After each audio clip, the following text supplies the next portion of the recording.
हमारे मीडिया के कुछ बददिमाग लोग ये खबरें फैलाने की कोशिश करें कि हमास ने वक़्त डाल के रखा हुआ है इसराइल को, इसराइल के ऐसे कर दिया, इसराइल को ऐसे कर दिया, इसराइल के इतने फौजी मारे गए, इसराइल का ये नुकसान कर दिया।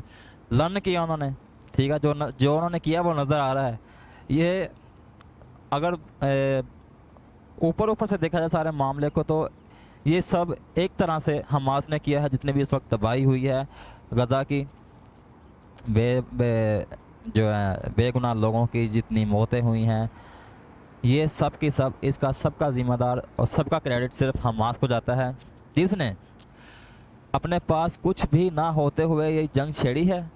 और जंग भी उससे छेड़ी है जिससे पहले सारे अरब मिल के एक जंग लड़ चुके हैं 1967 में, तब भी नाकामी हुई। और अब इन्होंने ये सोचा कि शायद सिंगल हैंडेडली सरप्राइज़ अटैक करके हम इसराइल को ख़त्म कर सकते हैं। इसराइल को एम ख़त्म होने वाली चीज़ नहीं है। इनका सिर्फ शो ऑफ पावर सिर्फ पहले ही दिन था, और वह भी सिर्फ कुछ घंटों के लिए। उसके बाद से ये अभी तक छुपे हुए हैं, छुप छुप कर लड़ रहे हैं और निहत्ती आवाम को आगे किया हुआ है जी हमारी से कि गोलियाँ तुम खाओ, और ख़ुद टनल के नीचे बचे हुए हैं इन सेहूनी फोर्सेस से।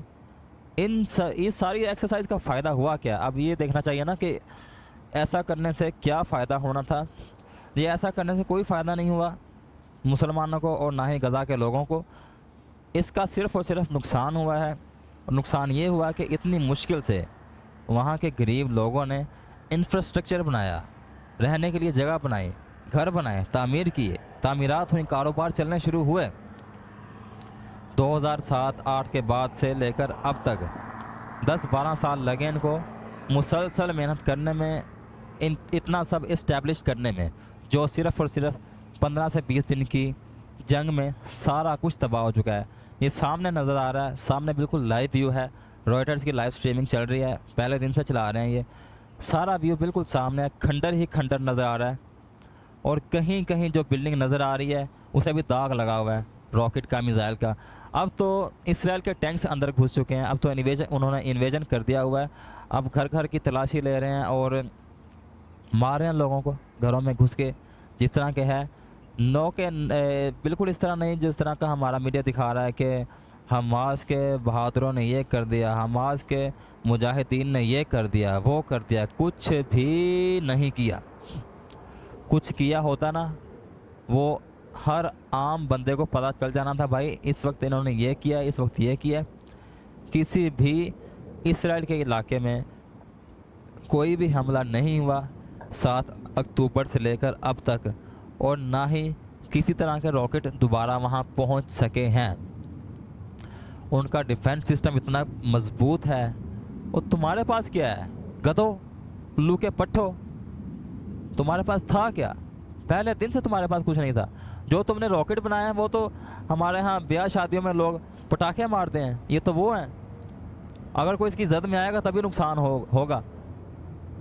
इसका इम्पैक्ट कुछ नहीं है। सीधी सीधी खुदकुशी है, ये सीधी सीधी खुदकुशी थी, बल्कि इनकी नहीं, इन्होंने तो अवाम को मरवाया बगैरत लोगों ने, दहशतगर्दों ने। इनको मैं दहशतगर्द कहता हूँ।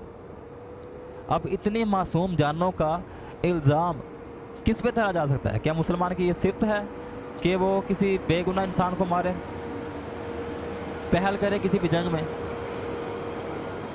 ये मुसलमान की सिफ्त नहीं है।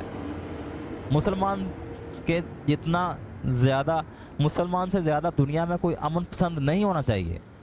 जिस तरह की हमें तालीमात पहुंचाई गई हैं उसके मुताबिक तो मुसलमान पूरी दुनिया में कहीं भी हो, उससे ज़्यादा अमन पसंद कोई शख्स नहीं है और ना ही कोई इंसान होना चाहिए।